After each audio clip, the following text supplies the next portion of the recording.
gleda na okolje pa reče, da ti boš naredil cici triatlon, ti boš naredil sprinta, ti boš naredil olimpika, pogleda mene, veš kaj ti boš pa naredil, kar celega, ne.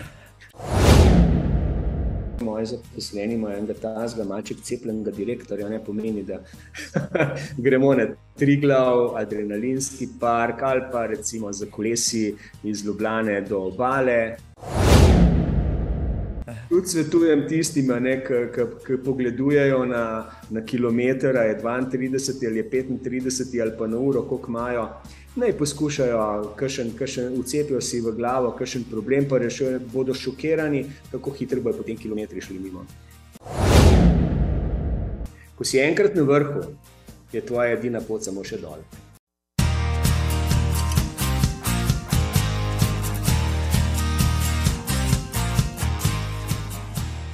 Dušan Olaj, živijo, dobrodošel. Živja. Nekaj časa so se kar menila za tale pogovor.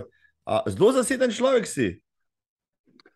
Pa dobro, no, zdaj, če bi v mojem življenju veljalo to pravilo, kakor je tale dogovor za najin sestanek, potem verjetno danes ne bi bil tle, pa tako zanimiv zate, recimo kot sem.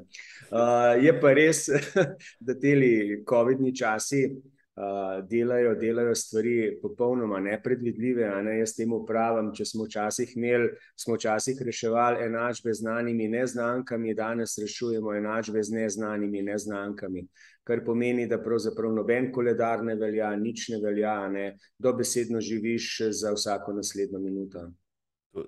To si izvrstno povedal, verjamem, da se še kjer najde v temle, z veliko ljudi sem govoril, pa ja, konfuzni časi so.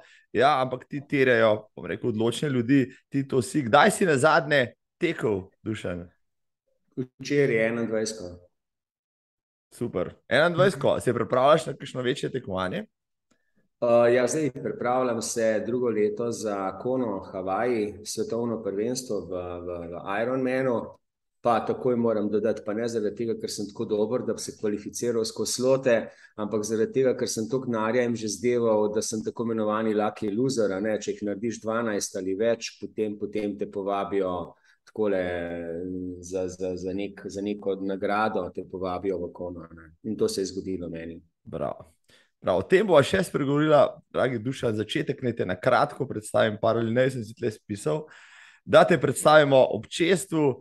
Spoštovani in cenjene, v 112. epizodi vašega najljubšega tekaškega podcasta Zagret za teke z mano Dušan Olaj, lastnik in direktor znanega podjetja Duol, večkratno podjetniško gazelo, ki postavlja napihljive hale po vsem svetu, od Kamčatke do Čila.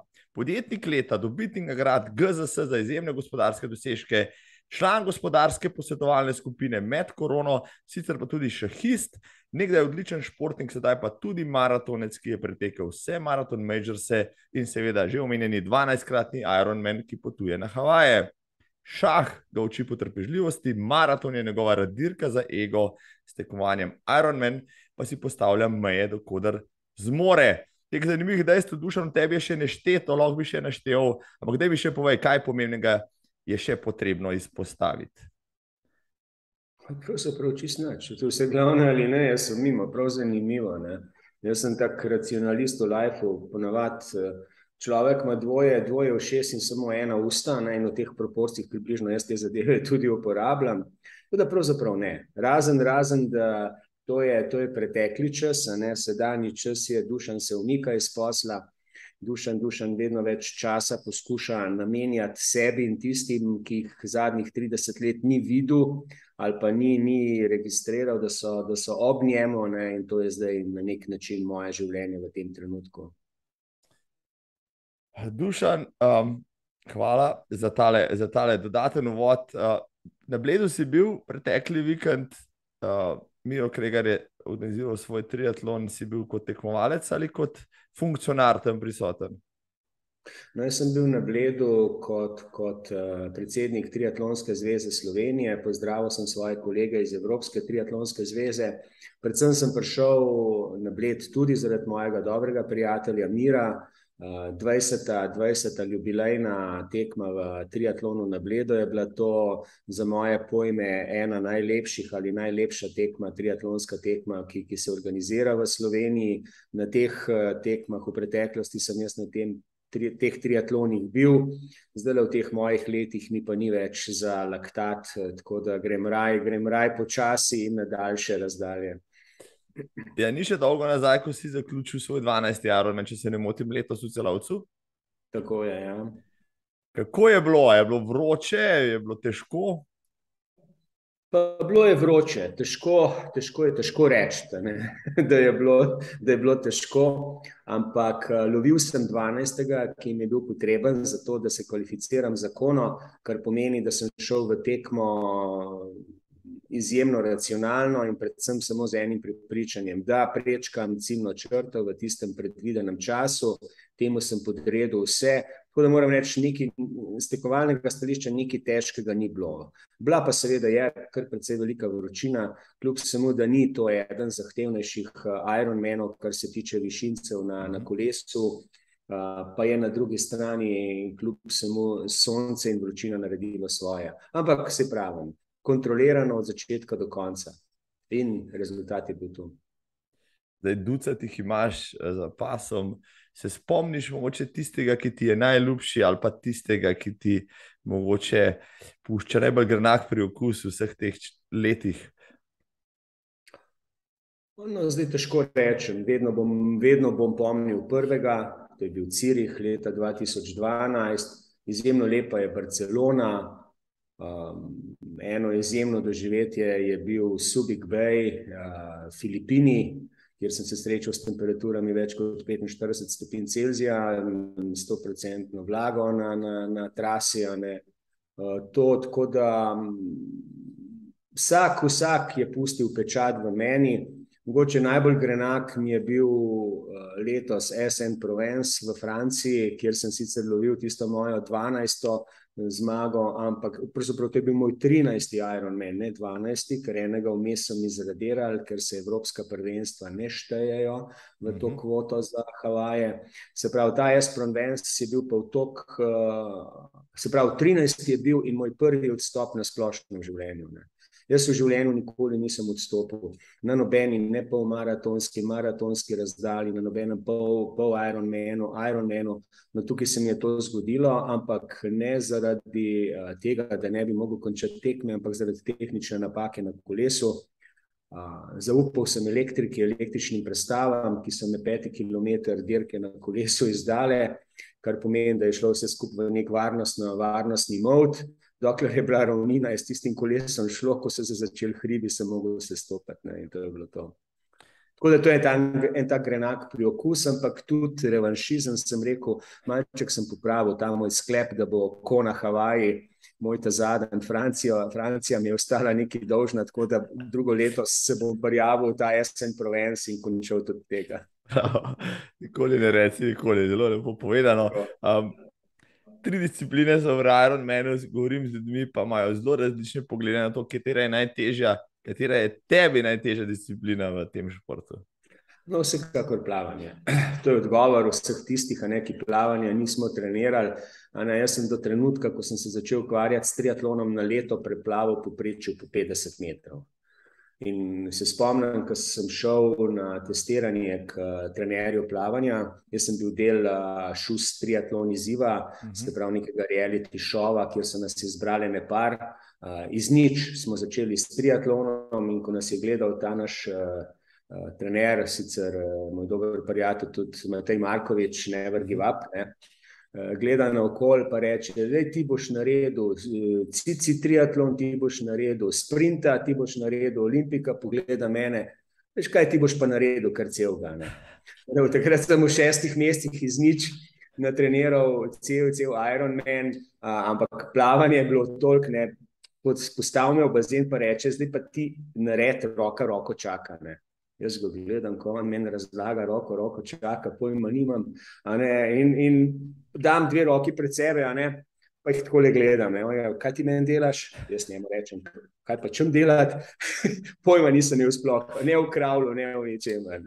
Tako da ja, plavanje je tak taka izjemno težka disciplina, tako da sem tudi pravzaprav veliko plavam, glede na to, da živim na obali. Ne treniram pa več plavanja, zaradi tega, ker je zelo težko napredovati. Ti potrebuješ za 5-10 minut napredka, potrebuješ 4 trening 1 leto, jaz raje se posvetim potem teku in kolesu in tu dobim tisto potrebno razliko v času za malček boljši končni rezultat. Ja, ta plavanje. Jaz bi šel, sem rekel, takoj na triatlonsko tekmo, sem najbrž ti ne šteje rezultata, če najprej utoneš. No. Malo heca, ampak večkrat si že omenil, da resen Ironman triatlon trenira 15 ur na teden ali pa več, tudi 20. Ti uspeš najbrž predvsej manj. Ne? Bi treniral več, če bi imel čas.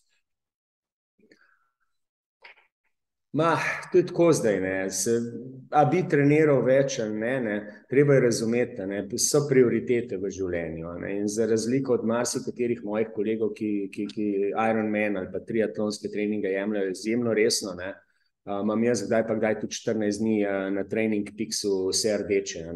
Trener me kliče, me sprašuje, pa dobro, pa kaj se s tabo dogaja, vse je rdeče? Preprosto, ja seveda, saj tudi v poslu je vse rdeče, moram najprej posel na zeleno spraviti, on šel pa štrihati svoje treninge. Tako da jaz toliko treniram, kakor lahko treniram, kar pomeni, da posel je prvi, potem je tu družina, oziroma pustva zdaj, kateri je ta prav vrstni red, da me ne bo nekdo držal za ušesa, kako postaviš posel na prvo mesto, družino pa šele na drugo, o tem se tudi lahko potem pogovarjava kdaj. Pomeni, da obstajam, da sem ob 5 zjutraj v vodi, da dostikrat tečem ob 10 zvečer, tekaška oprema je vedno del moje prtljage, kamorkoli potujem, v tujih mestih tečem, poznam vse evropske prestolnice, pa tudi kakšna svetovna prestolnica, kako izgleda ob 2, 3, 4 zjutraj ali pa ob 11 zvečer, ko je malček več časa, da po sestankih potečem. In to je to. Kolo treniram tako, da ponavadi Ljubljana obala, v petkih s kolesom v eno stran, v nedeljo s kolesom v drugo stran in to je to. Tako se da natrenirati. Zdaj greš v Havaje drugo leto, če sem prav pribeležil. A ima že trening plan? Ne. Težava je, da pravzaprav, če sem še par let nazaj, tistih do 5., 6., 7. triatlona resno delal po planu, zdaj v bistvu lahko s svojimi izkušnjami že ne potrebujem, pravzaprav je vse jasno. Približno je ta rutina, ki se mi dobi v zadnjih 10 letih, mi že dovoljuje, da vem, kako nekaj temperirati, delati, je pa treba razumeti. Jaz ne grem na Havaje zato, da bom postavil čas boljši od 10 ur, manj kot 10 ur ali pa kaj takega. Jaz grem na Havaje zato, da pridem skozi ciljno črto in prekrižam, se pravi tisti cilj še, ki mi je od večjih ciljev v življenju recimo ostal, če govorimo o športu. Lepo. Omenjaš trenerja, zdaj dam veliko tekaških rekreativcev, ki ga imajo, ampak pri teku konec koncev se obuješ, greš ven, zlaufaš, pa ne moreš kaj veliko faliti, razen če hočeš resno napredovati. Je pri triatlonu to drugače, oziroma kaj hočem vprašati, ali rekreativec potrebuje trenerja, oziroma je to že skoraj nujno?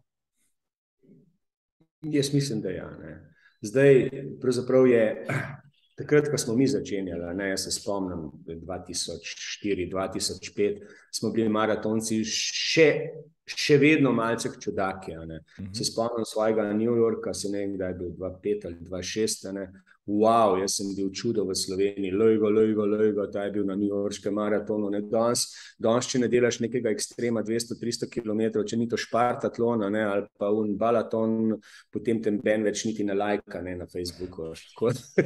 To je to ratar. Vsekakor jaz mislim, da tisti, ki teče ne več, ki ne joga, ampak se začenja pripravljati za nek polmaraton ali maraton, absolutno potrebuje trenerja.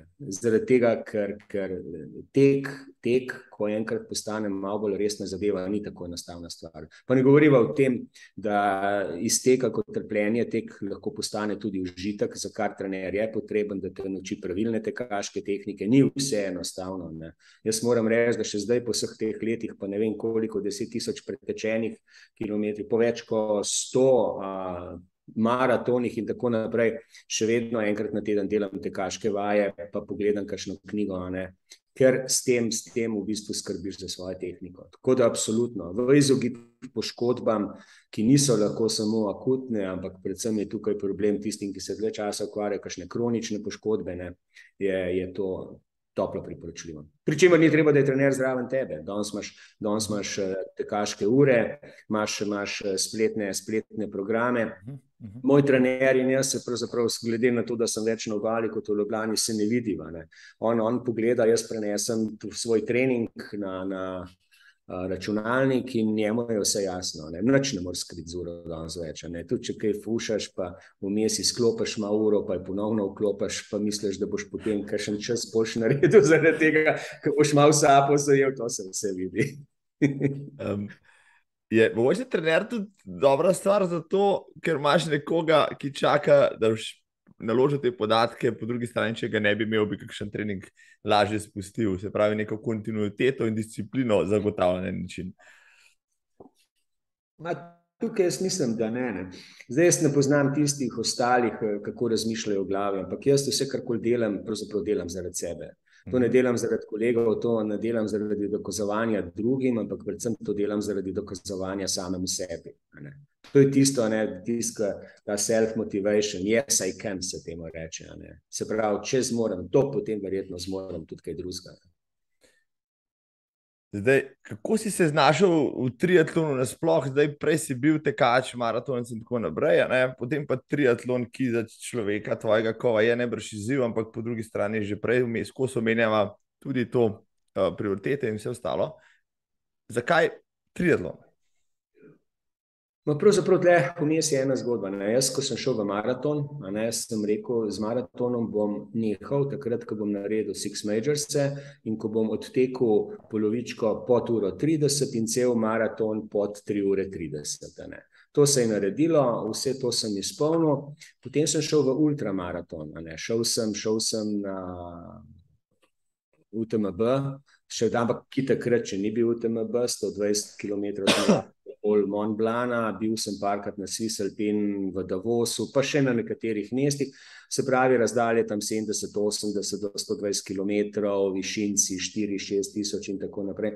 Ampak v nekem trenutku sem se tu začel dolgočasati. Problem, ki sem ga imel v glavi, je, dokler tečeš, je vse v redu. Ko se pa enkrat ustaviš, ko začneš hoditi, sem pa zgubil nek motiv.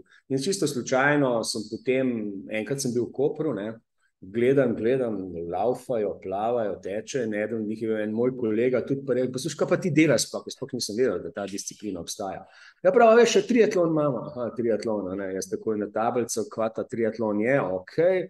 Pa sem rekel, pa dober je, to bilo pa mogoče zanimivo zame.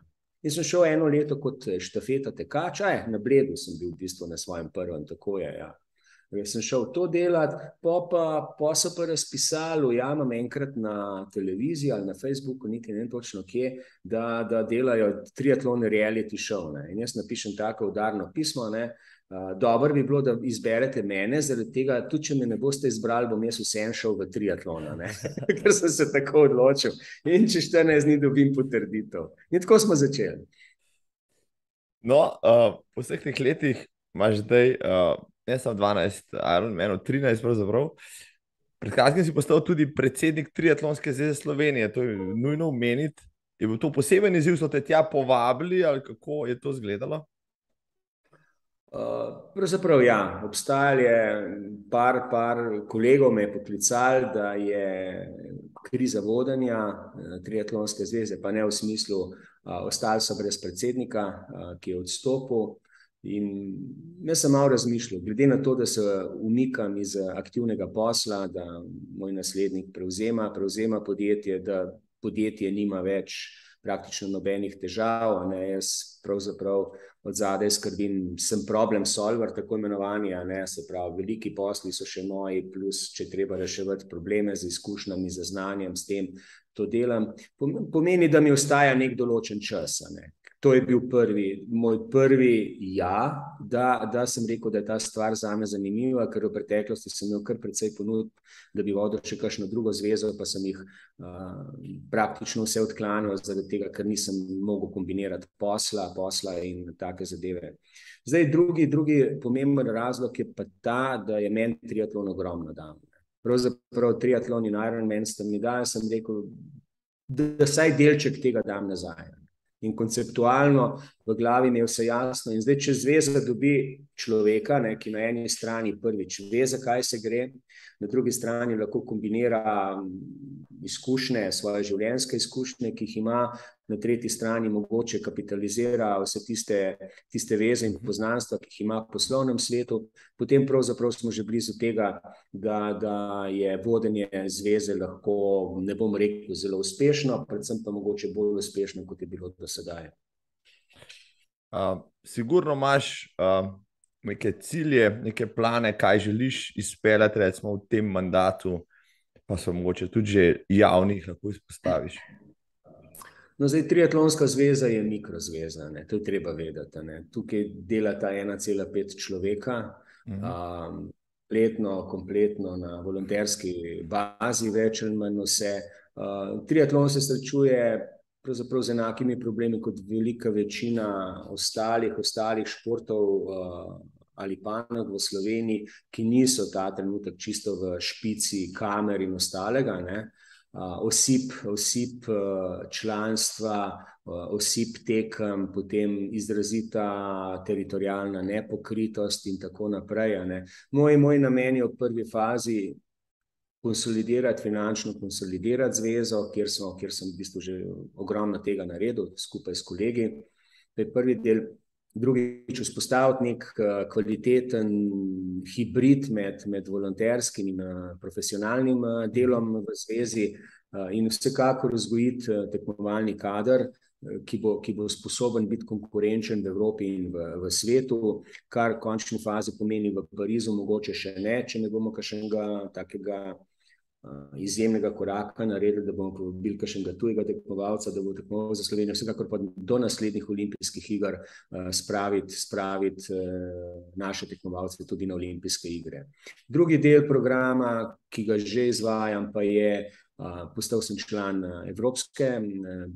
izvršnega odbora Evropske triatlonske zveze, poskušam ta trenutek v Evropski in svetovni triatlonski zvezi, vsekakor želim Slovenijo spraviti tudi v ta funkcionarski del, pa ne toliko zaradi mene, ampak da ustvarim neke pogoje in ostalo za to, da bo eden od teh mladih, ko bodo nehali s kariero, lahko šel po moji poti in zasedel tiste stolčke, ki jih jaz zdaj krčim na tej poti v zvezo. Ker se že pozna, tudi tekma na Bledu, se pravi Evropski pokal in tako naprej. Slovenija in pa kampus v Radovljici, ki smo ga imeli en teden nazaj, kjer so bili praktično zbrani najboljši triatlonci, ne najboljši, ampak recimo temu perspektivni triatlonci iz celotne Evrope.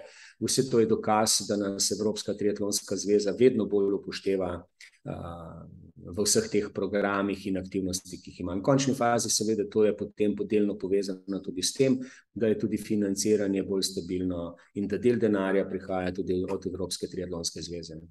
No, preden zaključiva s triatlonom, mogoče še o imenih, recimo David Pleše, eden tistih, ki je bil vlečni konj tega moškega triatlona dolga leta in je še. Katera so tista imena, na katera moramo biti pozorni, mi, ki pač nismo s triatlona, pa nas ta stvar zanima, vsaj kot navijače, gledalce, kdo so tisti, ki bodo prihajali recimo na tem naslednjem olimpijskem obdobju, če so pri tem? Zdaj bom tako naredil, ampak iz čist psiholoških razlogov ne bom omenil nobenega, ne zaradi tega, da ne. Seveda je rod izjemno talentiranih, perspektivnih triatloncev, ampak zopet potrebno je še marsikaj postoriti, da bojo naredili ta trenutek je razkorak med našim nacionalnim triatlonom in evropskim triatlonom še vedno prevelika. Predvsem pa, ko pohvališ nekoga, potem padejo v neko cono obdobja, zato se bom diplomatsko izognil temu odgovoru. Ali pa mogoče, koga ne bom omenil, pa me bodo starši klicali, pa potem rekli, lejga, mojega pa nisi omenil. Ne želim konflikta v lastni hiši. Super, diplomatsko, ja, pametno, kaj pa, ja, stvari so bolj kompleksne, kaj izgledajo, pa jaz lahko omenim imena, pa lahko kjer ga pozabim, ampak ja, ampak nisem pa predsednik nobene zveze, to je pa druga stvar. Greva nazaj k teku, tole je vendarle tekaški podcast v osnovi. Zdaj, veliko se pogovarjamo, tam zunaj tudi organizatorji, recimo tekaških prireditev, ugotavljamo, da z leti, ko to delamo zadnjih 15-20 let, medtem ko udeležba pada, narašča v prejšnja starost in ugotavljamo, da mladi ne tečejo pa pač tisti med 35 in 40 tam začnejo. Ti si začel tudi teči, če se ne motim, šele konc 30-ih. Je bila to tipična zgodba človeka, ki prihaja v srednja leta, pa se mora poskrbeti za svoje zdravje, ali so bili kakšni drugi motivi, da si se spravil na cesto? Jaz mislim, da to je obdobje, saj to je kar nek vzorec, nisem jaz nič posebenega, pravilno ugotavljaš, da je ta ogromna neka praznina med 20 ali pa recimo tam 25 in 35 letom. Zakaj? Ker to je obdobje v človekovem življenju, ko je človek pravzaprav sfokusiran na posel, na kariero, na družino in na vse ostale zadeve. In to je takrat tisti del. Potem pa počasi, jaz pravim, pride pri veliki večini, vsaj tisti, ki se odločajo za tek, s tem pravim inventura življenja. Ko si star 40, si postaviš eno tabelco, kaj si naredil, kaj še boš naredil, greš na vago, se stehtaš, pa rečeš pismo takole, naslednjo polovico življenja, bo pa malo težko s telimi šlavki okoli telesa živeti. In začenjaš ponavadi iskati, seveda otroci tudi mogoče odrastejo. Ta čas, ki ti vstaja, je potem tisti, ki te mogoče vse skupaj je tisto, kar te spravi potem v neko gibanje, pa kakršnokoli že to je. Super, ja, super si tole povedal, ampak poznam pa marsikoga, ja, ki se loti teka in potem teklja 2-3 na teden, pa greš na kakšne vaje za moč in mu zadostuje to za, kot pravi, drugo polovico življenja. Po drugi strani, ti si daleč od tega, ti si nek high achiever, ko si začel laufati, kdaj si potem zapičil prst, pa rekel, zdaj bo maraton moja naslednja destinacija. Jaz sem začel teči čisto preprosto sam od sebe, prvi dan 200 metrov, drugi dan 400 in tako naprej, z vsem spoštovanjem do teka seveda. Jaz sem rabil 1 leto, da sem zbral pogum za prvo ljubljansko polovičko. Bil sem ves šokiran, jaz sem vsak dan tekel, vsak dan treniral še na jutro, jaz takrat pojma nisem, da se razumeva. Jaz sem šel na trening, še tisto jutro, ko je bila polovička maratona, sem tekel 1 uro, zato da sem se pripravil na tekmo. Jaz pridem na tekmo, gledam, takrat smo imeli štarčen na Šubički, tam okoli Šubičeve, okoli Pulcajev, vsi neki laufajo, vsi, jaz sem se spravil v ledeno hladni položaj, ne bom se premaknil, pa trošil energije za karkoli, da se razumemo. Tam sem se najedel 5 gelov, sem špricnil vase pred štartom in tako naprej. In temu primeren je bil po rezultat. Sosede, ki sem jih videl 2-krat v celem letu, da sta tekle, sta me prehitele na 15 kilometrov, in to pomenilo, da se je Dušan potem mogel pogovoriti sam s sabo. In naslednji korak je bil potem, je bila tekaška skupina, kjer smo pa začeli. Pol smo pa začeli z uro, pol smo začeli prej sem imel ene superge, se spomnim moje prve Nike'ice, ki sem jih imel 3 leta, pa si lahko kdo misli, kako so izgledale, in jih jaz prinesem v štacuno, pa rečem, da bi take kupil gospod, takih pa ne dela več. To je bil prvi odgovor, drugič pogledaj tiste moje superge, pa pravijo, kaj pa je? Jaz sem rekel, lejte, tole imam sam še za par mesecev, rekel, gospod, tole že par let nazaj izgubilo svojo funkcionalnost, tako izgleda. Od tam naprej se je pa pol začel, pol so mogle biti pa superge za suhe terene, za temperature do 15, do 20, do 30 stopinj, malček tako, malček drugače, karbonski podplat, tako da šele zdaj, ko sem strelil, sem uspel porihtati tale moj nabor superka, na trenutke sem se spomnil Imelda Marcos, ona je bila najbolj znana, da je imela nekaj tisoč parov obutve v svojih omarah, jaz ne bom rekel nekaj tisoč parov, ampak nekaj 10 parov superk pa še vedno imam v omarah. Si mogoče vraževeren, pa si prvi par, s katerim začel teči to s hrano za spomin. Ne, nisem. To so sicer take zadeve, ampak ponovadi je tako, ne, redko kdaj, ne, kokrat takole kakšno stvar spravimo, jaz sem nekaj časa spravljal letalske karte, ampak potem, ko sem 2 veliki škatli napolnil za tistimi kartami, sem nehal, pa še kaj drugega, redko kdaj, ne, čas in življenje se tako hitro vrti, da vedno manjkrat imaš čas, da se vrneš nazaj, pa greš v te neke spomine. Ne? Tako da nimam tistih prvih. So bile pa, vse ne vem, Nike-ce, neki kaj že Bowman ali kaj že model, pa ne. Nima veze v glavne. Ja, vsi smo imeli še stare Nike-ce, ki jih pol niso več delali, ko si naslednjič prišel v trgovino. Jaz se tudi spomnim tega. Ja. Se pravi, medalj tudi ne zbiraš, znam veliko tekačev, ki hodijo na maratone, predvsem zato, da bogatijo svojo zbirko železja doma, ne, če se malo pohecam. Tega ti najbrž ne počneš striktno, veš pa najbrž, koliko maratonov si že od tega. Vem, mislim, ne vem točno, kaj ne štejem, ampak imam pa tam le eno škatlo, pa jim zdaj le pred kamero prinesel. Vsem trenutno. Ne vem, če se tole vidi. Ok, nekaj prihaja, ja, vidim, zdaj pred tabo, zdaj vidim. Tole je ogromna vaza, se vidi. Zdaj se vidi, da imaš ogromno vazo, kjer je not ogromno. To je vaza, kjer je noter nekaj 100 medalj, takšnih in drugačnih, z vseh tekmovanj. Nekaj časa sem jih obešal na steno, pa jih je bilo preveč, pa sem pa ne vem kje, pa enem od kolegov videl, da jih je metal v vazo, pa sem jih še začel in zdaj bo treba počasi drugo vazo kupiti. Ali pa mogoče ne, glede na to, da počasi končujem tile moje tekme. Se pravi, te reminiscence puščaš za starost, ko boš potegnil na ključno medaljo ven, pa potem obujal spomine, kje si bil. Recimo to. Odtekel si ga po 3 urami in pol, mislim, da tudi v Ljubljani. Kje si ga odtekel najhitreje? Najhitreje sem ga odtekel v Davosu. Tem, da moram priznati, da je bilo bolj dol, kot gor. Tisti moj čas je bil 3 ure 21 minut. Ne. Super. Se pravi, 3 ure pa pol si rekel, da je bil tvoj cilj, no, te letice potem nisi pomikal više, na 3:15, pa 3 ure ali pa kaj takega, to ti pa ni bil več pol. Tisti ultimativni cilj. Leta, predvsem pa vsi tisti, ki trenirate na čas, veste, kako je težko zbijati tiste potrebne minute potem za to, da uspeš. Iz 3:30 s tistim treningi in ostalim je bilo, ne da se mi pa danes več intervalov delati na atletski stezi, pa še česa drugega, zato da bi ta cut-off časovni delal. No, glede na to, da si zdaj v vzdržljivostnem športu že kar nekaj desetletij, kako pa sam dojemaš recimo nek upad sposobnosti, mogoče daljšo regeneracijo, nasploh ta decline, ki se pač zgodi človeku, tudi rekreativcu z leti? Zdaj, mogoče ga jaz toliko ne čutim, zaradi tega, ker triatlon pri teku, kljub samo se ti še, nam rekel, se socializiraš, tečeš v skupini in tako naprej, medtem ko triatlon, Ironman, to je več ali manj solo, to je individualni trening. Tako da mi se redko srečamo, da se primerjamo, imamo sicer skupne tekaške treninge, tako da ta upad mogoče ni tako izrazit, kot ga vidiš na primer pri tekačih.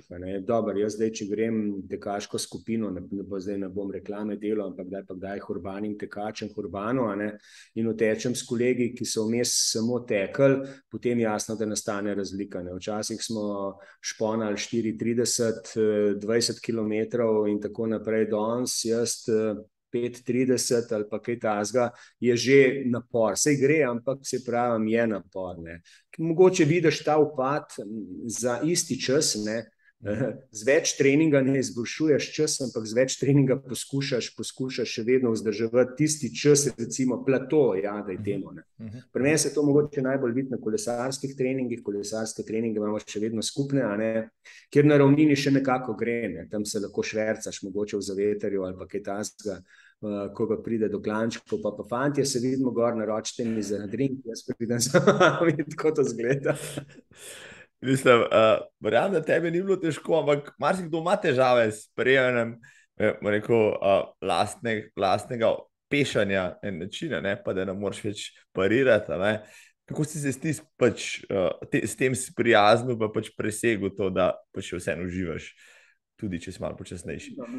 Jaz življenje jemljem takšno, kot je. A ne. Zaradi tega nimam nobenih težav, to je prvo. Vsekakor pa, ko prideš enkrat v leta, moja leta, jaz sem 60 plus, ne, potem je potrebno, ne bom rekel, malček zmanjšati. A ne. Saj neka doktrina pravi, da starejši, ki si, vedno bolj moš intenzivirati treninge krajše delati, skrbeti za regeneracijo, morajo biti pa intenzivni. A ne. Zdaj, jaz se v te razne teorije pa filozofije ne mislim spuščati.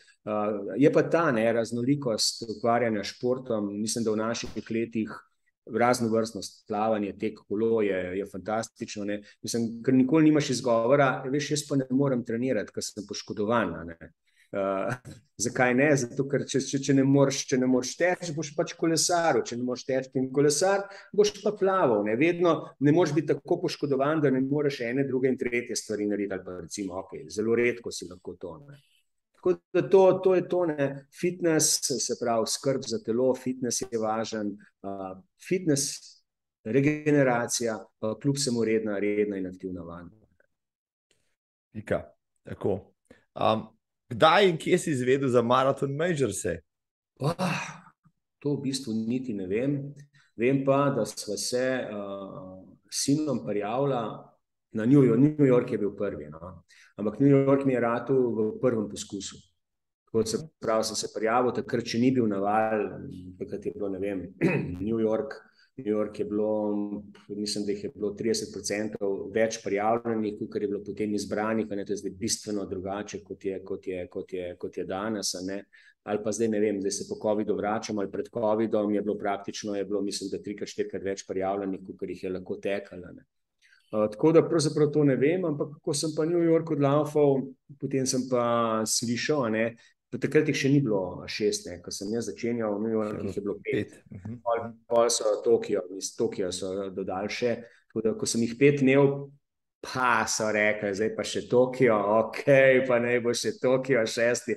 Zdaj sem rekel, zdaj, ko se mi dogaja s Kono isto, ne. Najprej je bilo 10, pa so pa rekli, da je 12, pa ko so rekli 12, so rekli, da je Evropsko prvenstvo, ne. Jaz sem rekel, dobro, zdaj sem čakam še kakšen hot message, da ga dobim jutri, vsak jutro se strahom zdaj zbujam, pa gledam info iz Ironman organizatorja, veste, gospod Olaj, mi smo se odločili, da ponovim in po 14. Isto zadrego imajo zdaj tekači, ki imajo že recimo 5, ali pa so 6 zvezdic, ker zdaj Abbott oziroma Vanda Group, ki je lastnik tako Ironmana kot Majorsov, napoveduje, da bo še 7 ali pa mogoče še kakšen več Majors dodan v prihodnjih letih. Mislim, da so neka 3 mesta v igri zdaj in ljudje že mrzlično iščejo, kako bodo prišli do tja, da bodo dobili še nadaljnjo zvezdico. Po drugi strani se pa tudi v Tokiu ni dal priti zadnja 3 leta, pa še kakšen let bo mogoče za tujce zaprt in so kar zadrege. No, kako ti gledaš, pa se lahko tudi navežem prej še na triatlon in na maraton kot tak, pa na Majorse, pa pač ta naval na te najbolj popularne, pa UTMB, če so pri tem, maratonske, triatlonske trail destinacije, kjer vse poka po šivih in stvar zgleda že na trenutke zelo, rekel, predimenzionirana ali na en način prevelika gneča, preveč vsega, morda samo še za zvezdice pa za kljukce na vsako silo. Ne, jaz mislim, da to so ravno to so zvezdice in kljukce za vsako silo. Must be, če sem tekač, potem to moram narediti. Zdaj pravzaprav jaz maraton sem rekel, prvi cilj je ta, drugi cilj je ta. Triatlon isto, sem rekel, evo, zdaj pa toliko jih naredim, moja krona je Kona Havaji, potem pa dejansko kolo obesimo pod strop, pa se ne gremo več te zadeve, oziroma gremo se samo še polovičke in tako naprej. To je res, to je težava. Tudi potem treniranje, razočaranje. Tudi jaz vem, da sem imel probleme. Dober, Boston ne moreš kupiti, tam imaš ali zbiraš denar za humanitarno pomoč, pa je to kar precej zakomplicirana zadeva, ali pa po rezultatu prideš not. Jaz sem imel srečo, da tisto, kar mi ni uspelo direktno pridati, sem najdel Irce, pa smo preko irske kvote, pa ne samo jaz, kupici Slovencev, sem potem posredoval te podatke, da so kljub vsemu uspeli preko irske pridati noter.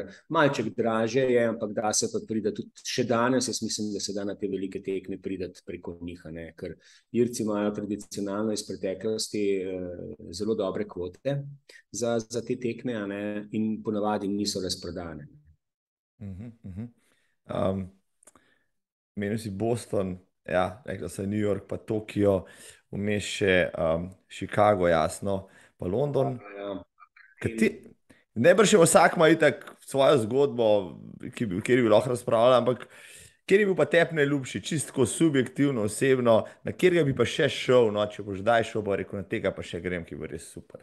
Sej sem že, jaz sem zdaj že praktično sem naredil drugič Berlin, London, Chicago, ne? To so že drugič, zaradi tega, ker moj sin zdaj lovi.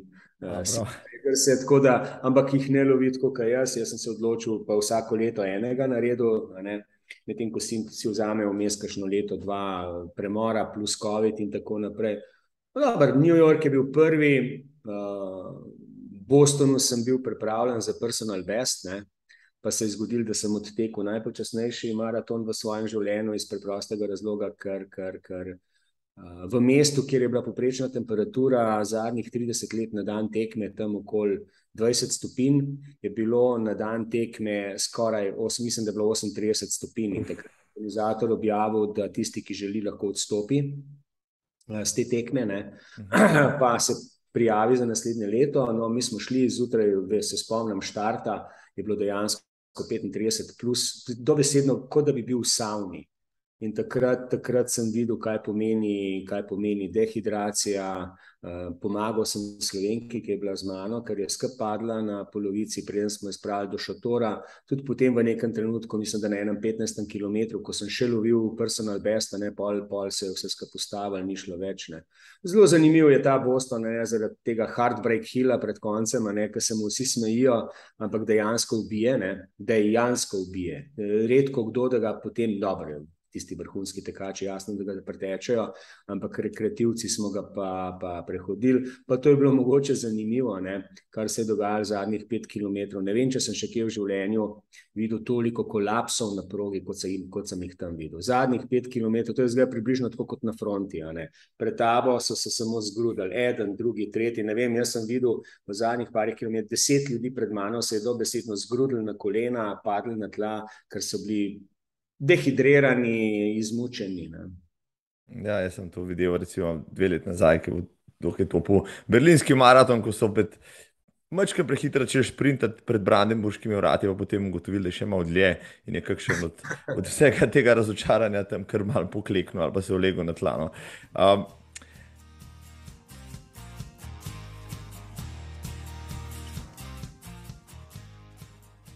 Marathon Majors, ja, to so omenila.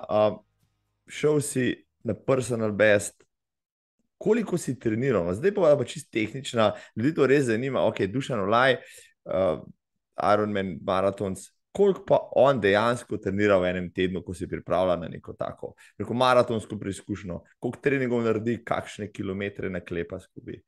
To so ponovadi 3 treningi na teden, ne? Mislim, ko sem jaz treniral, je bilo tako. Tekel sem lahko vsak dan, ampak če se pogovarja o treningih, torek, četrtek, sobota.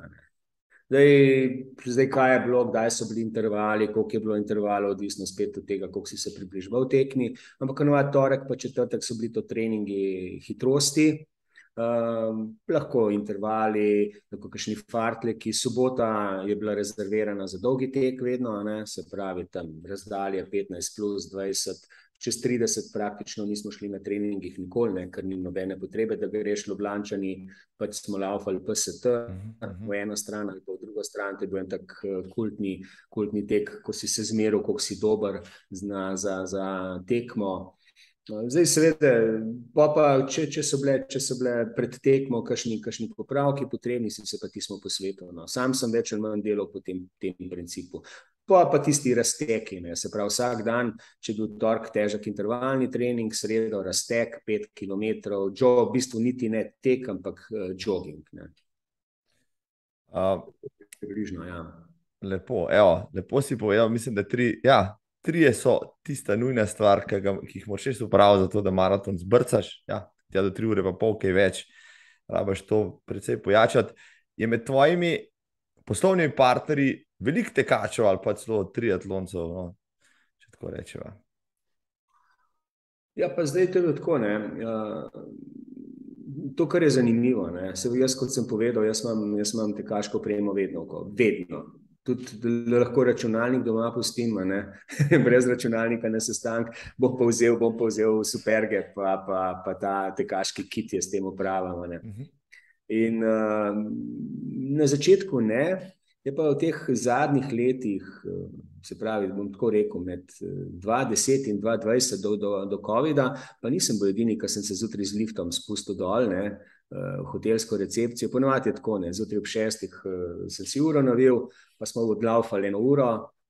Izbral sem si center mesta, eno špuro, lahkotno, bolj jogging, spoznavanje, in tako naprej. In moram reči, da parkrat sem kar tako tekel z naključnimi gosti hotela, ki so imeli isto filozofijo, kakor jaz. To sem delal povsod. Jaz se spomnim, ko so s kolegom to delala v Iranu, v Teheranu, ne, so naj oni Teheranci gledali, kaj pa ta dva delata. Pa ne samo v Teheranu, pa to sem delal v Dohi, pa Muškatu, se pravi, ni bilo mesta, kjer jaz ne bi tekel na takšen način. Najbolj eksotična lokacija, kjer si pa tekel, že omenili Teherana, še kaj hujšega? Zdaj, najbolj eksotična lokacija je bil Tokio, po moje.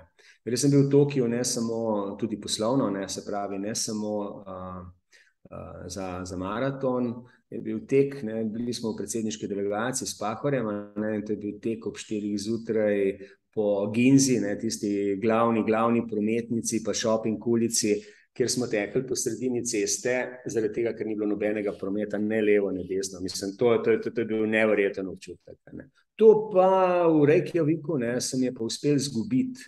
In to tako zgubiti v malem mestu, ki je, ne, ki ima, ne vem, 100.000 prebivalcev, oziroma nekaj takega, se niti ne spomnim.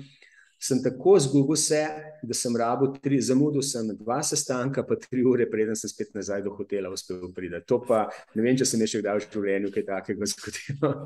Ampak imel si pa dobro opravičilo, najbrž, da si šel pač teč na dolgi trening, pa so bili bolj prezanesljivi, oziroma rečem še drugače, kot tvoji, rekel, poslovni partnerji, pa ljudje, s katerimi delaš ali pa jih srečuješ, potem zvedo, da si maratonec, pa Ironman, je več respekta po tem odnosu, oziroma te občudujejo bolj, oziroma imaš več boljša izhodišča tudi za biznis? Ma ne, mislim, vsekakor je, ne. Respekt obstaja, ne, wow, ne, tisto, res, to je pa nekaj. Po moje, ja, nastane, tudi tako, kot jaz, ne, če imaš kot za sogovornika nekoga, ne, ki se mu vidi na obrazu, kakorkoli, ne, sej športnika relativno lahko prepoznaš. Jaz vedno, samo da sem v jedilnici v hotelu stopil, mi je bilo tako jasno, ne, tam tiska natepava otrobe, pa jogurt, ali pa unka je slanino, pa jajčka, pa klobase, ne, je bila stvar jasna, ne. Tako da ja, jaz mislim, da to ima nek respekt ti da. Zakaj? Zato, ker psihologija pogajanj v poslu je ena zelo zanimiva zadeva. Ne. Ti moraš človeka za uspešno, ti moraš neko interakcijo ustvariti, ne. In vedno gre z neko distanco k takim ljudem. Zakaj? Ker to so ljudje, ki obvladajo samo kontrolo, ne. Ki imajo neko disciplino in ostalo, in tle pristop k poslovnim razgovorom bistveno drugačen. Jaz tukaj uporabljam mogoče tudi del šahovske logike, ne. Šah se ne zmaguje samo za šahovsko desko. Šah se zmaguje tako, da ti opazuješ nasprotnika. Doskrat ti grimase, pa pogled nasprotnika ali pa njegova usmerjenost v tablo povedo več o njemu, kot poteza, ki jo bo potegnil. Bravo. Se pravi, tudi šah ene vrste poker, kjer moraš paziti, kako izražaš tisto, kar ti trenutek premišljuješ ali pa čutiš. Absolutno. Jaz vedno pravim, ne, meni je, ne bom zdaj rekel, edino triatlon dal, ne, meni je v bistvu tisto potrebno samozavest ali pa tisto, v čemer se jaz razlikujem od drugih, dal šaha. Ne. Šah je neka izjemna miselna igra logike. Naučite, ne govorim zdaj o tem, da moraš biti dober šahist. Je dovolj, da ti razumeš šahovsko igro, pa je to že nekaj. Ne. Zakaj? Ker na eni, mislim, tu je treba razumeti. Ne. V šahu ne moreš zmagati z eno potezo. Ne. Se pravi, ti moraš čakati, da tudi druga stran nekaj potegne, šele potem lahko ti potegneš. Se pravi, naučite potrpežljivosti. To je to. Ne. Potem v šahu ni blefa. Ne. Tam nimaš kaj blefirati. Če si potegnil slabo potezo, je to adijo. To sta dve take zadeve. Pa tudi doskrat takole v šahu je ravno to opazovanje nasprotnika. Jaz sem si doskrat med partijami prvoščil, zdaj je to prepovedano, ne, da sem šel za hrbet nasprotnika in z njegovimi očmi gledal svojo pozicijo. To uporabljam doskrat tudi v poslu. Poskušajte preslikati sebe na drugo stran in poskušajte z druge strani pogledati sebe. Šokirani boste, ker je pogled na vas popolnoma drugačen, kot ste mislili, če sedite na drugi strani. To so take potem nijanse. Ko pelješ svoje zaposlene na kakšen team building, se pravi, igrate šah pa laufate, ali kako? Ne, imamo team buildinge, imamo malenkost bolj, ker imajo moji zaposleni, imajo enega tazga, malček cepljenega direktorja, ne pomeni, da gremo na Triglav, adrenalinski park ali pa recimo za kolesi iz Ljubljane do Obale in tako naprej. To so kar nekaj damo. Ne. Mi smo tak igrajoč kolektiv, kjer se ne bomo štempljali, tudi če nam bo rekli, da se je treba štempljati za delovni čas, ne, to zanesljivo ne, dopuščam kreativnost, family friendly podjetje, ne, vsakdo lahko pride v službo, kadar hoče, gre iz službe, kadar hoče. Najbolj važen je pravzaprav, da naredi tisto, kar je potrebno in da je tam takrat, ko ga jaz rabim. Jaz pa nikoli ne vem, kdaj ga rabim. Ne. To so te zadeve. Verjamem, da te je kdo od tvojih sodelavcev, kolegov že premagal v teku, ampak kaj pa v šahu? Ne. To pa ne. Pa so te že izvali, zihar so te. Ja. To dobro izvali, ja, ampak to je tako, ne. Ko si enkrat, jaz sem, se pravi, šolan igralec šaha, šola Brune Parme, mojstrski kandidat z ratingom, to je zelo težko, ne. Ko si enkrat profesionalec, potem kafanski šah ali pa, ne bom rekel, rekreativni ali ljubiteljski šah je nekaj popolnoma drugega. Jaz sem doskrat takole na poti, grem, še posebej, ko sem bil v državah bivše Sovjetske zveze, kjer je ogromno šahovskih klubov, ne, sem si najdel, ne vem, v Moskvi, v Astani, Almati ali pa ne vem, v Tadžikistanu, sem si najdel lokalni šahovski klub in sem šel v tisti klub in smo ponavadi špilali za denar. Ampak za denar, 1 rubel kontra re in pol dviguješ svojo pozicijo in to na 3 minute, 5 minut, ne, ta hitropotezni šah, ne, moram reči, to so nore partije, ne. Moram tudi reči pohvalce, ne, igral sem s Karpovim, igral sem s Kasparovim, to sta še danes moja oba izjemna prijatelja, bil sem z Borisom Spaskim 3 leta nazaj. Kar nekaj teh takih srečanj imam. V glavnem pa ja, treba je vedeti, ne. Eno je profesionalno ukvarjanje športom, drugo je ljubiteljsko. Tu je nek ogromen gap in ta gap bo vedno ostal. Pa tudi, če greva na tekače. Eno je treniran tekač, drugo je rekreativni tekač. Če se navežem še pol na boje skupaj, veliko se govori, vse med korono, da so bili otroci recimo v šoli premalo razmigani, da je bilo premalo telovadbe, ker niso bili v šoli, pa se niso gibali, pa da je na tem treba dati poudarek. Kaj meniš, ne? Bi morali moče pojačati, pa dodati kakšno uro športa v šole, pa še kakšno uro šaha za zraven, no? Pa bi imeli, recimo, dobitno kombinacijo bodočih generacij. No, najprej bom začel odzad, kar se šaha tiče, absolutno. Zdi se mi, da če bi šah upeljali, zdaj ne bom rekel kot obvezen predmet, je to nek To je šola za življenje. Ne. Naučite nečesa, kar bo še kako potreboval. Tako da šah absolutno ja. Zdaj, kar se tiče pa telesne vadbe in ostalega, ne, jaz spomnim, ne, mi nismo imeli, ko sem jaz začel hoditi osnovno šolo, je bilo 1969, ne. Takrat ni bilo asfaltnih igrišč, takrat je bil leš. Tisti, ki ste se podili po lešu, veste, kako izgledajo vaše nogavice, pa noge, pa superge, ko po eni uri greste. Jaz se spomnim, ko sem šel iz osnovne šole, meni ni bil problem narediti salto, meni ni bil problem odlaufati, odigrati rokomet, odbojko, preskočiti kozo, narediti vaje na drogo ali na konju. To je bilo takrat. Danes pa, ko gledam tole generacijo, ne, pa mi ni več jasno, ne, kako se dogaja. Vsekakor nisem pa, ne bom rekel, specialist za to področje, da rečem, vsekakor je pa ta gibalna kultura, ne, pa skrb za telo zanemarjena, ne vem v korist česa drugega. Ne. Kaj so distrakcije in zaposlitve, ki jih ima današnja mladina, ja, lahko teoretizirala ali pa tudi, ampak tega ne bova zdaj počela. Jaz sem vprašal,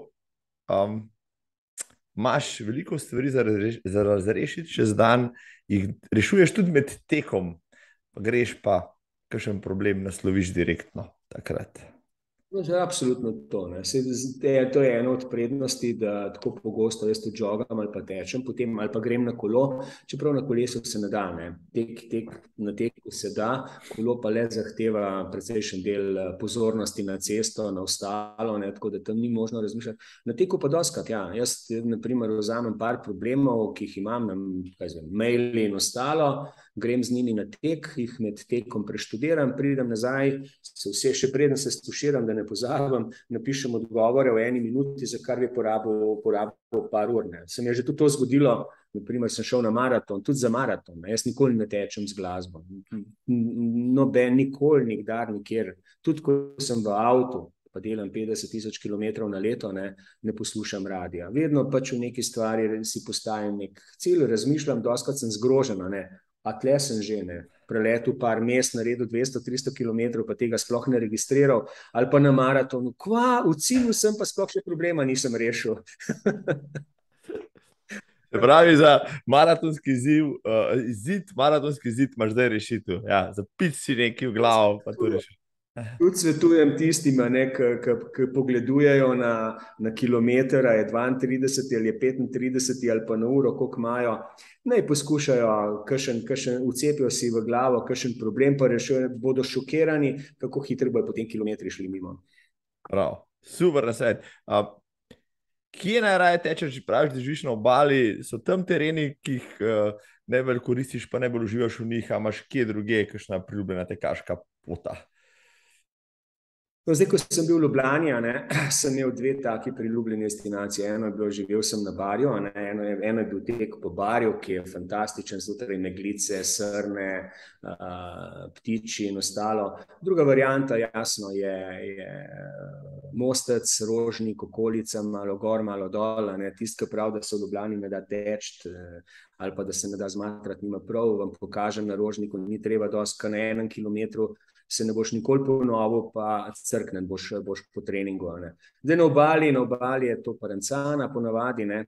Je pa, če želim kaj bolj konkretnega, pa tudi nimam problem, glede na to, da živi malček na hribu, ne. Imam lahko kar nekaj višincev naredim, če je treba. Ne. Tako zadnje čase mi bolj odgovarja, ne bom rekel temu trail, ampak tak fartlek, razgiban, malček hribov, malček doline, pa počasnejšem tempu. Najbrž tečeš tudi v družbi ali rajš sam, ko imaš čas, greš, ali se tudi zmeniš recimo s kom? Ne, jaz sem znan po tem, da imam par dobaviteljev, pa računovodja, pa odvetnica, kjer ponavadi smo, zdaj malček manj, smo reševali določene poslovne zadeve med tekom. Zdaj, kar se pa tiče prijateljev, s katerimi tečemo, pa vsako nedeljo, pa to delamo že 10 let, pa ne čisto vsako nedeljo, ker kdaj sem pač odsoten, ampak poskušamo 3 od 4 nedelj na mesec smo ekipa 3, pa se nam kdaj pridruži še kdo, ki odlaufamo vedno 21. Ne. To je 21 iz Lucije po Parencani do prve meje, se pravi Sečovlje, do druge meje Dragonja, do tam je točno 10 kilometrov pa 600 metrov. In ko vrneš in prideš nazaj do parkiranega avtomobila, imaš 21-100. To je prav, ne. Polovička. Prej si omenil Karpova Kasparova pri šahu, kdo je pa boče najbolj znana osebnost, s katero si že tekel kjerkoli? Mogo pa prav, s to, ki mislim, da zdaj ne vem, najbolj znano. Imamo par... Ali pa kakšen znan, no recimo tak, s katerim vsak pa vendarle ni tekel, ja. Dobro, s Pahorjem je že vsak tekel. Tekel z njim. Pahor rad hodi med ljudi, ja, tako da ni težko ga ujeti, ja, to res. Pravzaprav ne, s to, ki nisem dejansko tekel, ne. Tekel sem tam z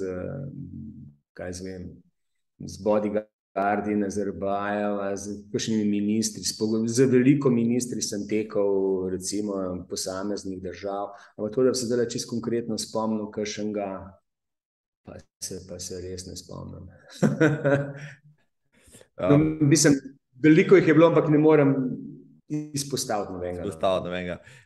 No, če si Nazarbajev omenil, tvoja poslovna pot je z njim zelo povezana. Nasploh, no, meni pa ne bo še čisto pregloboko to, ker si v tem že veliko govoril v drugih oddajah in podcastih, ampak vseeno, zanimivo mi je bilo, kako si se ti znašel v poslu, ki je zdaj tako cvetoč, ki si ga pripeljal na tak nivo, niti ne, rekel, ciljno usmerjeno, ampak bolj ne po naključju priložnost je prišla in si jo izkoristil in potem se je to zgodilo. Mogoče čist tako grobo opišeš, ko si se znašel v temle, kar zdaj počneš, oziroma kje si zavohal, da pa to pa nekaj, kar bi pa počenjal in lahko z tega nekaj narediš. Lahko, no. Se pravi, jaz sem po faksu, sem bil najprej v farmacevtiki, iz farmacevtike sem šel pa v državno upravo in tisti državni upravi pravzaprav sem zdržal 3 leta. Potem je postal pa dolg čas zaradi tega, ker sem koncem januarja že izpolnil plan za celo leto. Ne. In pol 11 mesecev nisem vedel, kaj bi počel, pa so mi ostali rekli, da ni treba nič početi, ampak ne preprosto vegetiram in to je to. Ne. In ker sem bil malček premlad, sem rekel, da to ni to. In bil sem takrat tudi tak tenisaški entuziast in silom prilike je prišlo do neke kombinacije, da so Belorusi potrebovali pokrito teniško dvorano. Jaz sem nekaj v tem vedel, pa sem rekel, pa zakaj ne, pa smo poskušali in sem dobil posel. Takrat sem že imel svoje zasebno podjetje, ukvarjal sem se z ne to zadevo, z nekimi drugimi zadevami, klasični import in eksport v 90-ih letih. No in to je bilo pokrito teniško igrišče za beloruskega predsednika Lukašenka, ki je še zdaj predsednik, ne, to je zanimivo. In takrat smo mu v 3 mesecih postavili teniško dvorano. To je bila prva teniška dvorana v bivši Sovjetski zvezi po tej tehnologiji. Postavljena je bila zaradi tega, ker mu je v goste priletel kazahstanski predsednik Nazarbajev. Mi smo to naredili, imeli smo kar nekaj problemov, ker vse te teniški baloni so delani tam do 0 stopinj, -5, -10, Minsk po zimi ima -30 in tudi lahko manj. Ampak ko sta one dva odigrala, sem jaz dobil že naročilo za naslednjo teniško dvorano v Almatiju v Kazahstanu. Nazarbajev se je zaželel točno take dvorane. Ne.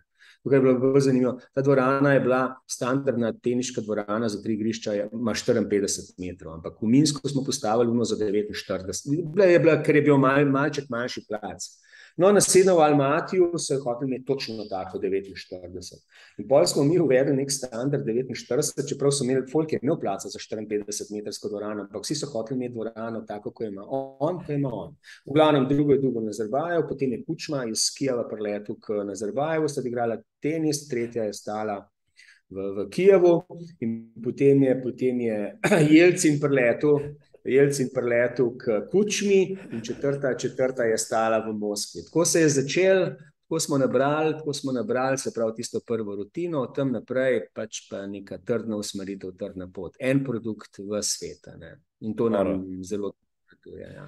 Mislim, kakšni začetki, naštel si taka imena in če sem tam začel, osvojilci v svet, mi popolnoma jasno, da potem cilje še dlje, onkraj, se pravi na Marsa, ne, o tem se veliko govori, vi ste zraven, razvijate membrane za tisto okolje, mogoče lahko o tem poveš.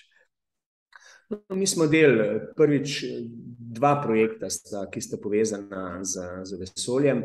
Eno je projekt, ki je plod slovenskega znanja, ne, to je Center odličnosti vesolje, plus Duol, pa zdaj po novem tudi Skylabs, pa Kozilab, kjer razvijamo mobilne sisteme za zajem podatkov iz vesolja, ne.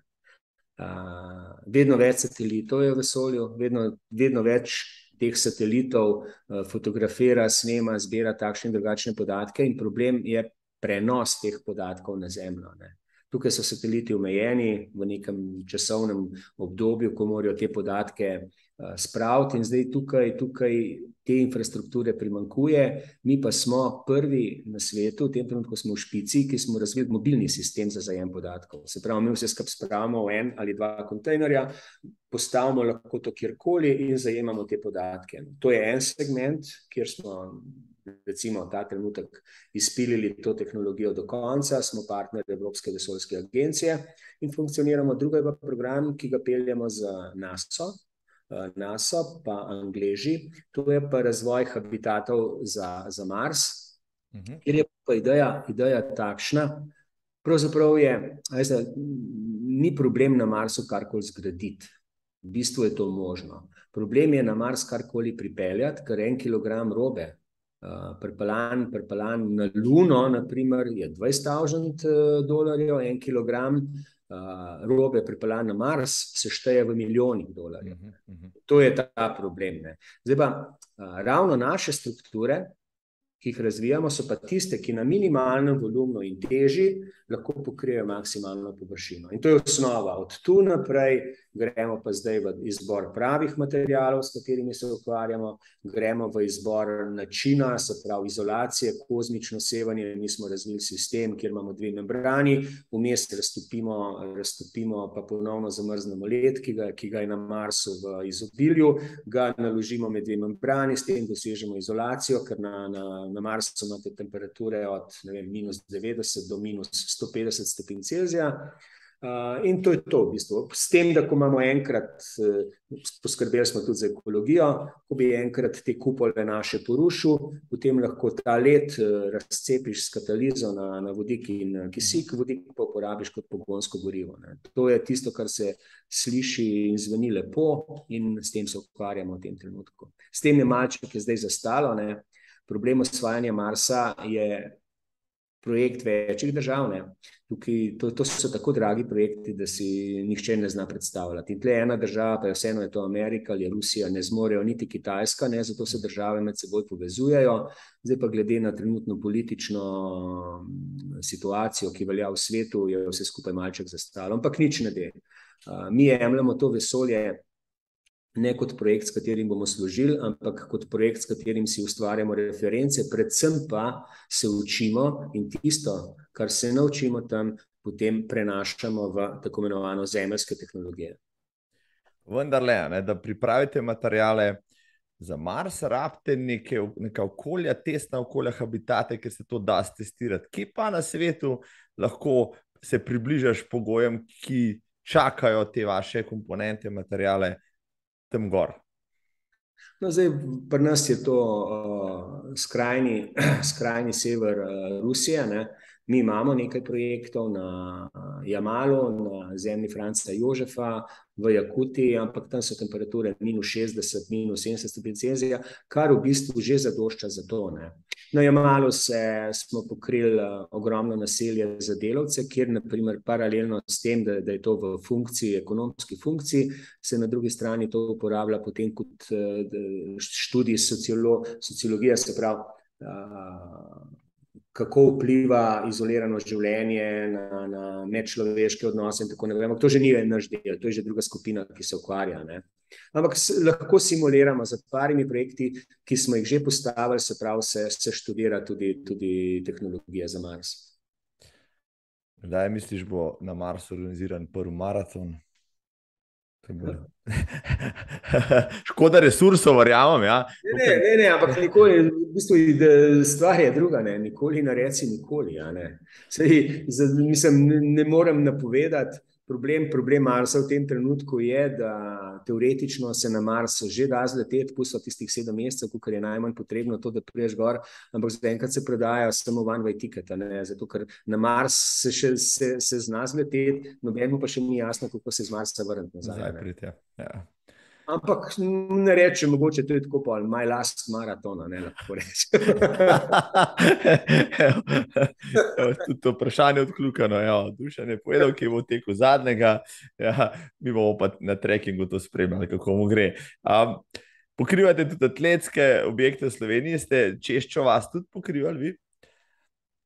Si pod tem čudovitim, na tem čudovitem stadionu že sam tekel morda na stezi? Ne, nisem uspel. To je bil projekt, ki je bil prvi živ že 15 let nazaj. Ne? In potem smo ga pelali, jaz sem bil dolga leta predsednik Atletskega društva MAS, 10 let, potem bil sem član pravnega odbora Atletske zveze Slovenije. Ne? In vse skozi mi je bilo hudo, ko smo Slovenci mogli državna zimska dvoranska prvenstva vedno delati nekje v tujini. Ne? Tako da ta projekt potem za Češčo vasjo, to je bil plod javno-zasebnega partnerstva občine Novo mesto in Dola, kjer mogoče ni toliko znano. Mi smo na eni strani rešili velodrom, s tem, da smo ga pokrili, in potem plec, ki je ostal noter, je pa ravno zadoščal še za indoor atletsko stezo. Pri čemer je potrebno tudi vedeti, da to je projekt, ki ga je v celoti financiral Dol, na odrečeno plačilo, tako da še lep čas bo občina Novo mesto plačevala to investicijo. Ampak je bilo krvavo potrebno, no? Zdaj marsikaj se trdi. Ja, tako. Mislim, treba je vedeti, da se že pozna. Pozna se v naši atletiki, ta diskontinuiteta ali pa kontinuiteta treninga, ki je bila prej rak rana marsikaterega slovenskega vrhunskega športa, se v tem konkretnem primeru spremenila. Pa če pogledamo samo atletiko, ki nam zopet raste, če pogledamo kolesarstvo, kjer sploh ni dvoma, generacije, tudi Roglič in ekipa Valjavc, oziroma ne Valjavc, Tadej Pogačar, so trenirali tudi en del tam notri. Enako je, če pogledamo, tako kot smo začeli s pokrivanjem bazenov, prvi bazen v Radovljici, pa potem v Kopru, na Ravnah, ki so naredili skozi zimske treninge, potem vse te generacije plavalcev, ki so posegali v evropski in svetovni vrh.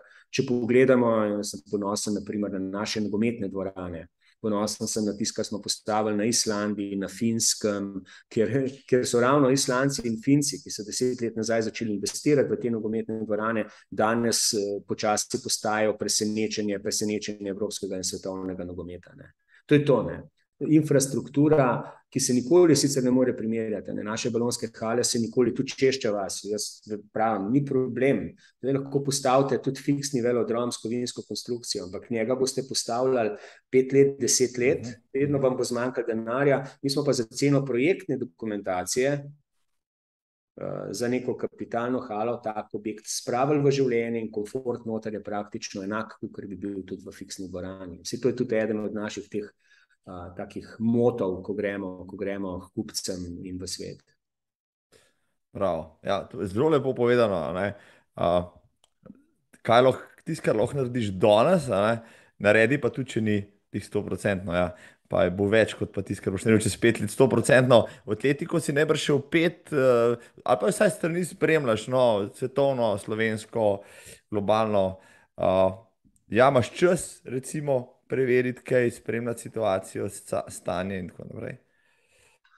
Jaz v tem trenutku Umikam se iz teh aktivnosti, ki sem jih imel nekaj časa, še 5 let nazaj, če sem seštel vse svoje obveznosti na teden, od upravnih odborov, izvršnih odborov, nadzornih odborov, trening in ostalo, ne poskušam to reducirati. Se pravi, spremljam jo, imam kolege, preko katerih pač komuniciram. Kar se tiče atletike, recimo je mogoče poznam, ker eno od mojih idej tudi kot predsednika Triatlonske zveze je, da se bistveno bolj polinkam z kolesarsko zvezo, plavalno zvezo in atletsko zvezo, govorimo vendar o disciplinah, ker triatlon je toliko specifičen šport, a ti lahko vzgajaš atleta od malega, ti lahko vzgajaš kolesarja ali plavalca od malega, triatlonca od malega ne moreš, ker ima 3 discipline. Se pravi, je triatlon obsojen na to, da vzame nekaj od ostalih. Recimo, in ena od takih stvari za vrhunski triatlon je osnova kvalitetno plavanje, da pač gledamo na tiste plavalce, ki nehajo z aktivnim plavanjem, in jih poskušamo spraviti k nam. Kar pomeni seveda, da sem povezan. Tukaj kaj več vem o plavanju, kaj več vem o atletiki, nisem pa več toliko noter, kot sem bil nekoč. Je pa to, kar se dogaja, imeli smo vmes malo zatišje, zdaj pač raste nova generacija, ampak vprašanje, jaz mislim, še vedno bo potrebno bistveno več sistemskega dela, predvsem znanja, učenja, ker tradicija ni dosti. Ti danes, če hočeš uspevati mednarodno merilo, moraš se v tem učiti, tudi prenašati tuje modele v ta naš prostor, treniranje ostalega ni tak problem, ne se zapirati vase. Ja, smo videli na preteklih 2 prvenstvih, lahko svetovni prvak na evropskem prvenstvu, žal okusi poraz, ali pa svetovni rekorder, recimo Duplantis v palci, neporažen, je poražen potem na nekem mitingu, tako da nič ni večnega, niso teh striki, niso samoumevni.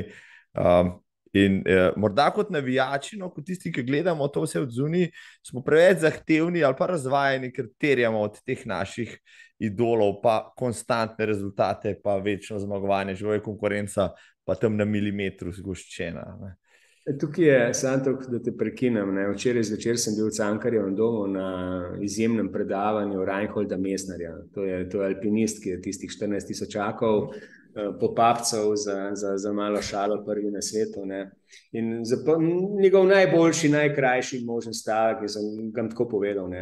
Ko si enkrat na vrhu, je tvoja edina pot samo še dol. Boljše ne bi mogel reči, tako je. In velja za vse v bistvu to, velja za vse segmente in vidike življenja. Super pogovor je tole, dragi Dušan Olaj. Za finale, sem si tle spisal pa še 2 misli, ki so mi zelo všeč, s katerim se lahko poistovetim, večkrat rečeš o tej osebni odgovornosti in prevzemanju le-te, namreč da je največja težava, ki jo imamo, da za neuspeh v življenju krivimo druge in ne sebe. To si večkrat dejal. Lahko to še mogoče malo elaboriraš. A če lahko elaboriram to? Tako, še za najne poslušalke in gledalce, gledalke in poslušalce, ki jih bo to sigurno zelo zanimivo. Se tukaj dejansko tako. Jaz vedno, zakaj druge kriviti za nekaj? Ti, ko si o čemerkoli se odločaš, kadarkoli se odločaš, se vendar odločaš sam, tako ali drugače. Zdaj, tudi če si to slišal od drugega, če ti je nekdo nekaj povedal, pa narobe povedal, ti si tisti, ki je potem na podlagi tega sprejel tako odločitev. Se pravi, najprej si kriv ti. Saj te nihče ni vendar s pištolo prisilil v nekaj. Če te je to drug pogovor, ki ga imamo. In druga stvar, ki je mogoče zelo pomembna, je pa to, so pa pričakovanja. Pričakovanja so največji generator slabe volje in razočaran in tudi potem mogoče usmeritve pa kazanja s palcem na druge. Več, ko pričakuješ, več je tvoje razočaranje. Ena od stvari, ki jih jaz, na primer, imam v življenju, jaz pravzaprav, če nič ne pričakuješ, nič ne dobiš in potem niti ne moč biti razočaran. Približen, se pravi, zopet je potrebno neko sorazmerje v tem delu. Vedno se najprej človek mora ozreti samega vase in šele potem na okolje. Izvor vsega dobrega in vsega slabega je vedno zgolj v nas, ne pa v drugih. Prav. Ampak samo mogoče eno vprašanje še ob tem, to mi zelo všeč, če nič ne pričakuješ, ne možeš biti razočaran, ampak kako ti kot uspešen podjetnik, športnik in tako naprej, pa potem združiti na eni strani neko skromnost, ne, ponižno stoičnost, pa hkrati stremljenje za novimi višjimi cilji, ne, in to pač izvajati pač v praksi, ne, da te ne potegne, se pravi, ambicija na eni strani, po drugi strani pa ta samozadostnost, če smo že pri tem. To je push-pull sistema, ne? Push-push. Jaz mogoče ga ponazorim takole malček igrivo, ne? To je tako kos kruha pa salama. Odreže si kos kruha, greš v hladilnik, odreže si kos salame in ješ kos kruha salamo. Kaj se ti zgodi? Kruh si pojedel do konca, košček salame ti je ostal. Aha, košček salame same noš pojedel, greš in si odrežeš kos kruha. Odrezal si kos kruha, pojedel si salamo, kos kruha si ostal, ker ga ne moreš sam ga jesti. Kaj greš v hladilnik, odrežeš kos salame. In to je ta push-pull, ki se pri meni dogaja, ne. Če zmorem Ironman, potem verjetno bomo poslu zmogel tudi to. Posel naredim nek velik posel, pa dužan, če si to naredil posel, da ti pa naslednji Ironman ne bo delal problema. In tako greš, jaz temu rečem, ne bom rekel od šanka do šanka, ampak od situacije do situacije. Kje, ne samo v Sloveniji, ali pa na svetu, bi tekel, pa ti do zdaj še ni uspelo, pa imaš na neki bucket listi, tja, moram iti pa še kaj odlaufati. Pa mogoče severni pol ali pa južni pol. Ne. To sta dve taki zadevi, se pravi preizkusiti tisti ekstrem. Za ostalo imel sem en tak lep namen, ne. Veliko stvari v življenju sem že naredil, od višinskega rekorda z balonom, bil sem toplozračni balonar, ne. Do marsičesa. Hotel sem iti na Mount Everest, ne. In sem šel 4-5 let nazaj, sem se šel na Makalu, ne na Makalu, ampak do baznih taborov, sem se šel stestirati, ne, kjer sem že ugotovil, da to ne gre. Ne. Tako da s tem od te želje, ki je bila ena od mojih življenjskih želja, sem se poslovil. Se pravi, tek, nek ekstrem mi še manjka. Ne. Vse vprašanje, kaj bo potem, zdaj, ko bom obesil kolo pod streho, po konji, ne, kaj bo naslednja usmeritev. Je pa treba upoštevati, da pri mojih letih so neke fizične omejitve že za kaj takega. Ja, to me spominja na en film, Bucket List je naslov, mislim, da nekaj podobnega, ker sta dva malo starejša gospoda dejansko delala tisto, kar prej v življenju nista čist na koncu svoje eksistence, zelo zanimivo. Čist na začetku si omenil, pa dajva to pol na koncu na kratko obdelati. Prioritete so pomembne v življenju, ampak ja, če imaš več stvari zelo rad, so odločitve najbrž včasih zelo težke. Kako torej združiti posel na najvišjem nivoju, nek triatlon Ironman, potem pa še neko prostovoljno, prostočasno delo, ki te seveda tudi vleče in samo nagrajuje? No, jaz sem na enem od teh inspiracijskih govorov, ne, ko so me vprašali, naj naštem prioritete v življenju, povedal, posel, družina, jaz. Zgroženost v dvorani, totalno. Kako si upam jaz posel postaviti pred družino? Pa bom zelo enostavno povedal. Ne. Duol, podjetje je moj otrok. Jaz v tem duolu razmišljam 24 ur na dan, 365 dni na leto.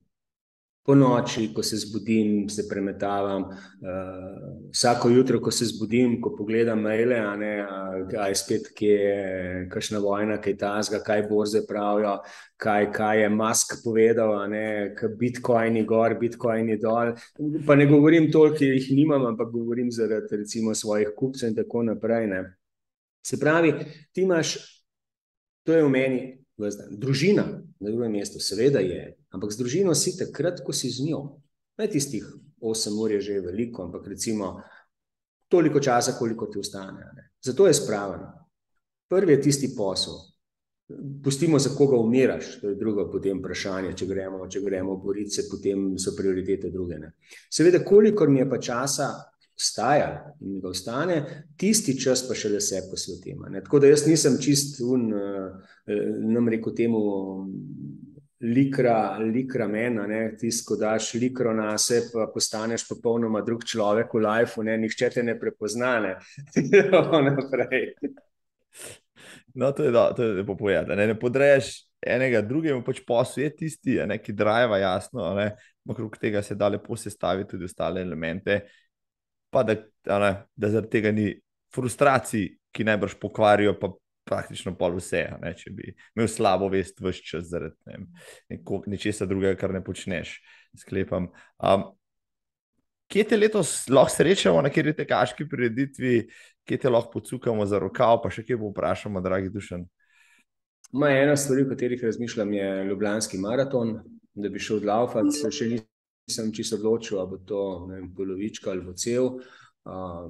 Potem ne čisto tekaško, šel bom na Obala trail, kjer se tudi odločam v tem trenutku zdaj, katera ne 100 km, ampak med tistih 35 ali 65. To je pa v bistvu vse, ne. Pa seveda ali v Ljubljani okoli Rožnika, ali na Obali, nekje na Parencani, zjutraj, zvečer, opoldne. Nimam zdaj nekega takega urnika, ne. Vmes, dobesedno vmes štukam med obveznostmi, kdaj in kaj bom počenjal. Vem, da imaš pametnih misli, veliko na zalogi, pa lahko z lahkoto kakšno streseš do kava, ampak bodo čisto malo tekaško-filozofska za najno občinstvo, čisto za na konec. Dragi Dušan Olaj, zakaj teči? Kaj sovražim jaz tako vprašanje? Vem, zato sem ga dal čisto na koncu. Teči zato, da boš dlje prišel in ti bo na koncu lažje. Tole si čudovito izpeljal. Kot cel pogovor, spoštovani in spoštovane, to je bila 112. epizoda vašega najljubšega tekaškega podcasta Zagret za tek. Z mano je bil odličen sogovornik, užival sem celo skoraj urco v pol, Dušan Olaj. Verjamem, da boste večkrat tole poslušali, morda tudi na teku, čeprav on tega ne počne, ali pa v avtu, ko se boste peljali na destinacijo, pa ne boste razmišljali o konkretnem problemu. Dušan, hvala ti za vse, super je bilo tore, pozdravljam te v Ljubljano. Hvala tudi tebi in vsem tistim, ki boste rolali tale posnetek. Dušan, srečno, se vidimo tam zunaj. Srečno. Hvala, čau.